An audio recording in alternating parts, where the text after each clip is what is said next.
नमस्ते। मनोवैज्ञानिक विकार से संबंधित इस अध्याय के दूसरे भाग को लेकर मैं प्रस्तुत हूँ। इस अध्याय में हम मनोवैज्ञानिक विकारों के वर्गीकरण, अब सामान्य व्यवहार के अंतर्निहित कारक और इससे संबंधित जो विचार सामने आए हैं, हम उन पर चर्चा करेंगे।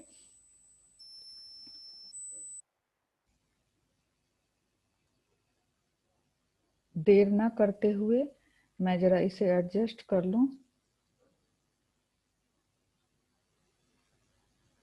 और ये शुरू होती है हमारी आज की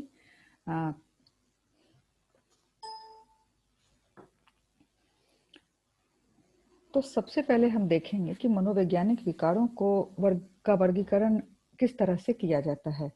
मनोवैज्ञानिक विकारों को समझने के लिए उसका वर्गीकरण आवश्यक है। इस तरह के विकारों के वर्गीकरण में विशिष्ट मनोवैज्ञानिक विकारों को, जिन्हें समान विशेषताओं के आधार पर विभिन्न वर्गों में श्रेणीबद्ध किया जाता है, उन श्रेणियों की एक सूची होती है।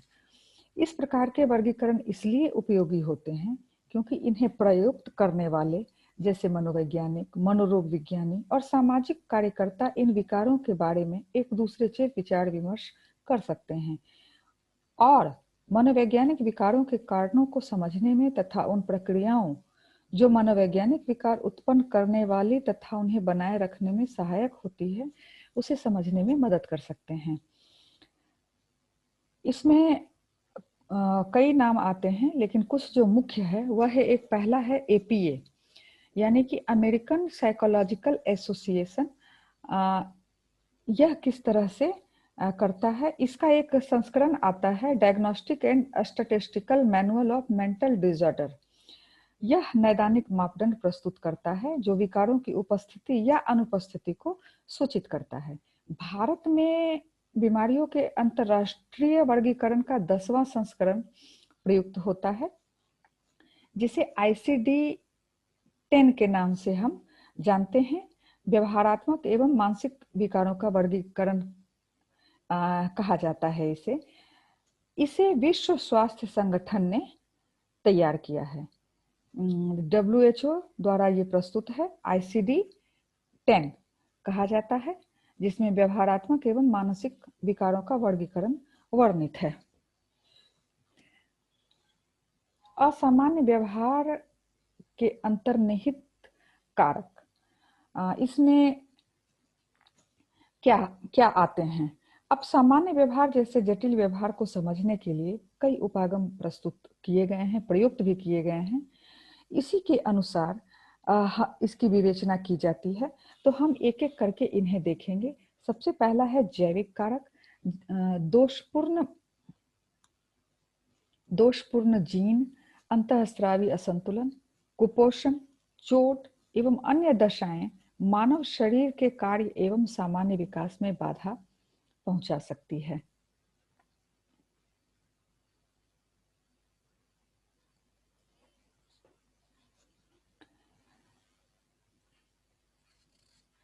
अब हम देखें कि किस तरह ये जैविक कारक हमारे इस मानसिक विकार में सहायक होते हैं या बाधा पहुंचाते हैं और किस वजह से इसकी उत्पत्ति होती है। तो कई ऐसे न्यूरोट्रांसमीटर हैं जो जिनके कम ज्यादा होने की वजह से मानसिक विकार उत्पन्न होते हैं। उसमें एक है गामा एमिनो ब्यूटरिक एसिड।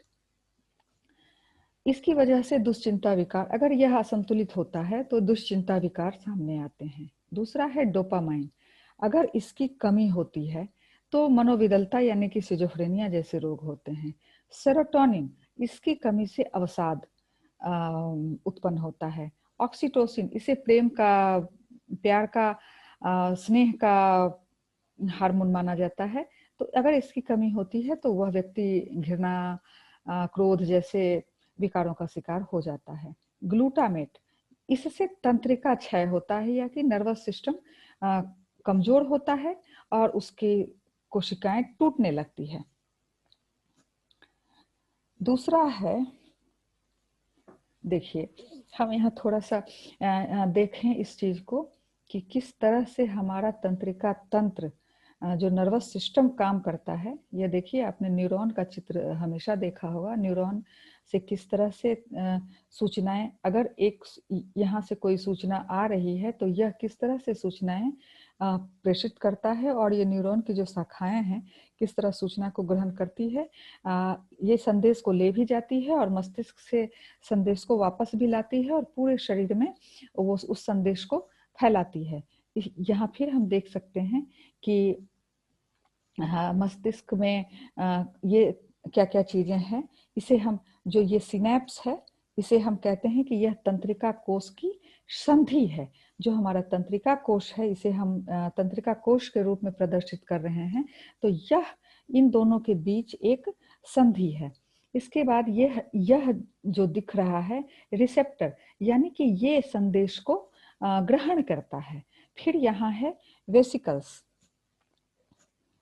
यानी कि यहाँ से हम फिर संदेशों को बाहर की ओर भेजते हैं। न्यूरोट्रांसमीटर, ये जो छोटे छोटे चीजें हैं, ये हमारे मस्तिष्क के न्यूरोट्रांसमीटर्स हैं। इसे हम ब्रेन केमिकल भी कह सकते हैं, जो कि हमारे मस्तिष्क को संतुलित रखने का प्रयास करते हैं। आनुवंशिक कारक, आनुवंशिक कारकों का संबंध द्विध्रुवीय और संबंधित विकारों, मनोविदलता, बौद्धिक अशक्तता एवं अन्य मनोवैज्ञानिक विकारों से पाया जाता है। हालांकि कौन से विशिष्ट जीन इसके लिए जिम्मेदार हैं, इसकी खोज जारी है। मानसिक विकारों के मनोवैज्ञानिक मॉडल बहुत से दिए गए हैं, जिसमें हम अगर उस मॉडल के आधार पर बहुत सी बातें सामने आती हैं कि किन किन कारणों की वजह से मानसिक विकार पैदा होते हैं। इन मनोवैज्ञानिक विकारों में सबसे पहले है मातृत्व वंचन, यानी कि जो बच्चा अपने माँ के प्यार से वंचित रह जाता है।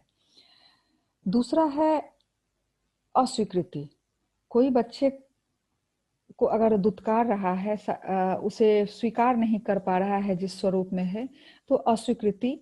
अतिरक्षण, बहुत ज्यादा बच्चे की देखभाल करने में कुछ लोग संलग्न रहते हैं, इधर मत जाओ उधर मत जाओ, उसे तो अतिरक्षण।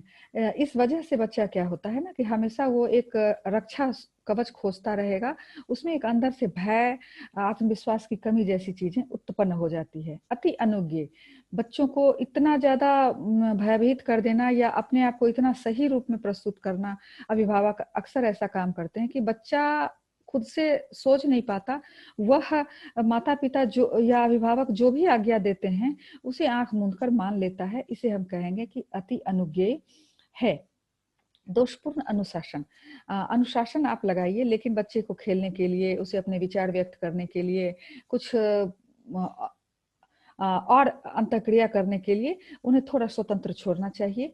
तो दोषपूर्ण अनुशासन का प्रयोग भी मानसिक विकार को जन्म देता है। अपर्याप्त एवं अशांत परिवार, जिनमें झगड़े होते हैं या जो परिवार टूटा हुआ होता है, जिनके माता पिता में तलाक हो जाता है, इस तरह के परिवार के बच्चों में भी मानसिक विकार पाया जाता है। और अत्यधिक दबाव, अत्यधिक दबाव तो हर परेशानी की जड़ है।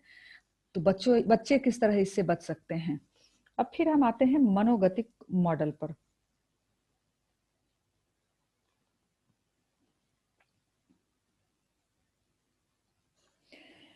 मनोगतिक मॉडल का विश्वास है कि हर व्यवहार व्यक्ति के अंदर की अचेतन शक्तियों द्वारा निर्धारित होता है। यह आंतरिक शक्तियां गत्यात्मक कहलाती है। ये एक दूसरे से अंतःक्रिया करती है और व्यक्ति के विचार, संवेग, व्यवहार को निर्धारित करती है। इन शक्तियों के द्वंद्व के कारण अपसामान्य लक्षणों की उत्पत्ति होती है। ये हम पीछे भी कई बार इसकी चर्चा हम कर चुके हैं कि जो हमारा तार्किक चिंतन है वह ईड, अहम, परा अहम के संयोजन से उत्पन्न होता है। यह हमारे मस्तिष्क का चेतन भाग है। यह जो बीच का भाग है इसे अवचेतन कहते हैं, और ये जो बिल्कुल ही लक्षित नहीं होता है, नहीं दिखता है, इसे हम अचेतन भाग कहते हैं। अब सामान्य व्यवहार अचेतन स्तर पर जो ये हमारा छुपा हुआ भाग है, अचेतन स्तर पर होने वाले मानसिक द्वंद्वों की प्रतीकात्मक अभिव्यक्ति है, जिसका संबंध सामान्यतः प्रारंभिक बाल्यावस्था या शैशवावस्था से होता है। ऐसा उन्होंने फ्रॉइड, जिन्होंने यह सिद्धांत दिया था मनोगतिक मॉडल, उनका कहना है। व्यवहारात्मक मॉडल, यह मॉडल बताता है कि व्यवहार सीखा हुआ होता है और मनोवैज्ञानिक विकार व्यवहार करने के दूर अनुकूलक तरीके सीखने के परिणाम स्वरूप होते हैं। यह मॉडल उन व्यवहारों पर ध्यान देता है जो अनुबंधन के कारण सीखे गए होते हैं। और अनुबंधन भी दो तरह के माने गए हैं। प्राचीन अनुबंधन, इस अनुबंधन में दो घटनाएं एक साथ बार बार घटित होती है। देखिए, यहाँ एक घटना, दो घटनाएं एक साथ बार बार घटित होती है। यह चूहा भूखा है, खाने को जा रहा है, और जो ही यह खाने को जाता है पीछे से एक तेज आवाज आती है। तो इसका खाने की ओर बढ़ना और तेज आवाज का आना, ये दोनों ही क्रियाएं एक साथ होती है। तो इसे हम प्राचीन अनुबंधन कहते हैं। दूसरा है क्रिया प्रसूत अनुबंधन। इसमें व्यवहार को किसी पुरस्कार से संबंधित किया जाता है। यह थ्योरी आप आगे जाकर पढ़ेंगे, बस इसे मैंने डाल दिया है कि एक कुत्ता है और वह भूखा है, तो उसके सामने जब खाना लाया जाता है तो वह किस तरह से व्यवहार करता है। इसे इस तरह से भी देख सकते हैं कि कुत्ते को अगर खाना चाहिए तो उसे एक मनोवांछित व्यवहार अगर जो व्यक्ति चाह रहा है, मान लीजिए कि व्यक्ति अगर चाह रहा है कि हमारा कुत्ता बॉल लेकर आना सीख जाए, तो उसे हम कुछ ना कुछ पुरस्कार देते हैं। तो जितनी भी बार वह अपनी क्रिया को पूर्ण रूप से करेगा, उतनी बार उसे भोजन के रूप में पुरस्कार दिया जाता है। सामाजिक अधिगम, इसमें दूसरों के व्यवहारों के अनुकरण से सीखा जाता है। सामाजिक अधिगम में देखिए, आप एक व्यक्ति है जो अलग अलग लोगों से संपर्क में आता है और उन लोगों के व्यवहार से जो उसे अनुकूल लगती है, अच्छी लगती है, उससे कुछ न कुछ सीखता है। यहाँ भी वही चीज है कि बहुत से लोग बैठे हुए हैं, अपने अपने विचारों को व्यक्त कर रहे हैं, अपने द्वारा किए गए कार्यों के बारे में चर्चा कर रहे हैं। तो जाहिर है कि अकेला व्यक्ति जो चीज जानेगा, समूह में बैठकर उससे ज्यादा जानकारी उसे प्राप्त होती है। संज्ञानात्मक मॉडल, इस मॉडल के अनुसार लोगों को अपने बारे में ऐसी अभिवृत्ति या धारणा हो सकती है जो अविवेकशील और गलत हो। इसे थोड़ा सा हम यहाँ देखेंगे कि इसे कहते हैं संज्ञानात्मक त्रिकोण। ये आपके विचार हैं और ये विचार यहाँ तक आ रहे हैं, यानी कि हम अनुभव कर रहे हैं कि हमारे जो विचार हैं वह हमें दुख देने वाले हैं, खुशी देने वाले हैं, क्रोध उत्पन्न करने वाले हैं, किस तरह से हैं। फिर इस अनुभव के आधार पर हम अपने व्यवहार को उत्पन्न करते हैं। अगर हम क्रोधित हैं तो क्रोध के व्यवहार को उत्पन्न करेंगे, अगर हम दुखी हैं तो आंसू बहाएंगे, अगर हम खुश हैं तो हंसेंगे, अपनी प्रसन्नता को व्यक्त करेंगे, और फिर यह व्यवहार फिर से आपके एक चिंतन के रूप में प्रदर्शित होता जाता है।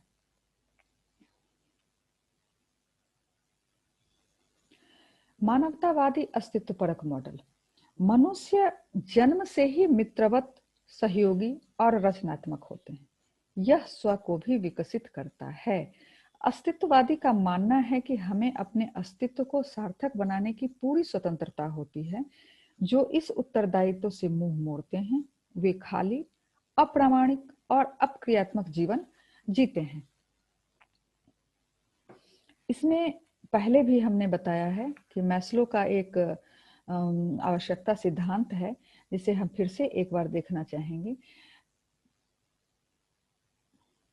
जो हमारी शारीरिक आवश्यकताएं सबसे पहले आती है, फिर आती है हमारी सुरक्षा की आवश्यकता, फिर स्नेह प्यार की आवश्यकता, फिर आत्मसम्मान की आवश्यकता और अंत में आत्मशुद्धि की आवश्यकता। यहाँ भी वही चीज है, शारीरिक सुरक्षा और स्वास्थ्य, मोहब्बत, आत्मसम्मान और नैतिकता।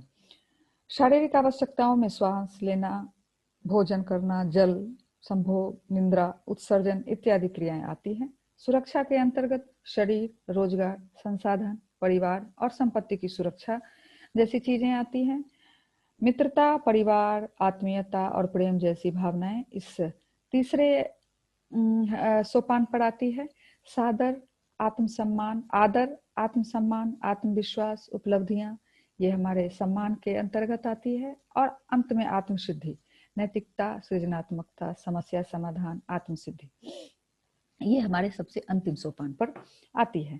सामाजिक और सांस्कृतिक मॉडल। सामाजिक और सांस्कृतिक शक्तियां जो व्यक्तियों को प्रभावित करती है, इनके संदर्भ में अब सामान्य व्यवहार को ज्यादा अच्छे ढंग से समझा जा सकता है। व्यवहार सामाजिक शक्तियों के द्वारा ही विकसित होता है। कैसे? यह हम देखेंगे कि परिवार की संरचना, परिवार का संप्रेषण, सामाजिक तंत्र, सामाजिक दशाएं, सामाजिक नाम मंत्र, सामाजिक भूमिकाएं, सामाजिक अवलंब यानी कि सहारा, अंतरवैयक्तिक संबंध, ये सभी चीजें हमारे मनोवैज्ञानिक विकार जो उत्पन्न होते हैं उन पर असर डालती है। देखिए किस तरह से ये सारे लोग अगर आपस में संबंधित हैं तो इसके विचार से ये भी प्रभावित हो जाएगा, इसके विचार से ये प्रभावित हो जाएगा, ये बच्चा प्रभावित होगा, फिर इस तरह से एक जाल जैसा बनता चला जाता है। यहाँ भी वही चीजें हैं, आपके इर्द गिर्द इतनी चीजें पसरी हुई है, इतनी चीजें पसरी हुई है, विचार है, बिजनेस का आइडियाज है, योजनाएं हैं, लक्ष्य है, तो इसके अलावा पर्यावरण है, घर है, आपकी तकनीक है, आपका व्यवसाय, आपकी रुचि, इतनी चीजें बिखरी पड़ी है, ये सभी मिलकर हमारे व्यक्तित्व पर असर डालती हैं। इसके बाद आता है रोगोन्मुक्ता दबाव मॉडल। जब कोई रोगोन्मुक्ता किसी दबावपूर्ण स्थिति के कारण सामने आती है तो मनोवैज्ञानिक विकार उत्पन्न होते हैं। इसमें सबसे पहला है वंशानुगत जैविक पूर्व प्रकृति। दूसरा है जैविक पूर्व प्रवृत्ति के कारण किसी मनोवैज्ञानिक विकार के प्रति दोषपूर्णता उत्पन्न होना। तीसरा है विकारी तनावपूर्ण बलों की उपस्थिति। इसे देखें हम कि यह किस तरह से रोगोन्मुक्ता दबाव जो है वह बढ़ता चला जाता है। पीछे हमने जो चर्चा की थी कि कोई एक वंशानुगत जैविक पूर्व प्रवृत्ति है, तो हम इसे अगर मान लें कि यह वंशानुगत जैविक पूर्व प्रवृत्ति है, तो इसके बाद यहाँ दोष उत्पन्न हो रहा है और यह धीरे धीरे आप पर असर डालता है। यानी कि इस जो कारण है यह देखिए यहाँ घटता चला गया है और आपका जो दबावपूर्ण असर है वह बढ़ता चला जाता है। इसके अलावा अब हम कुछ प्रश्नों को देखेंगे। असामान्य व्यवहार के अंतर्निहित कारक निम्न में से कौन नहीं है? इनमें से कौन न्यूरोट्रांसमीटर नहीं है? इनमें से कौन असामान्य व्यवहारों से संबंधित मॉडल नहीं है? हमने एक विस्तृत चर्चा की मनोवैज्ञानिक विकार पर, जो कि अध्याय के दूसरे भाग को लेकर संबंधित था, और हम तुरंत बहुत ही जल्द तीसरा भी भाग लेकर अभी प्रस्तुत होते हैं। तब तक मुझे दीजिए विदा।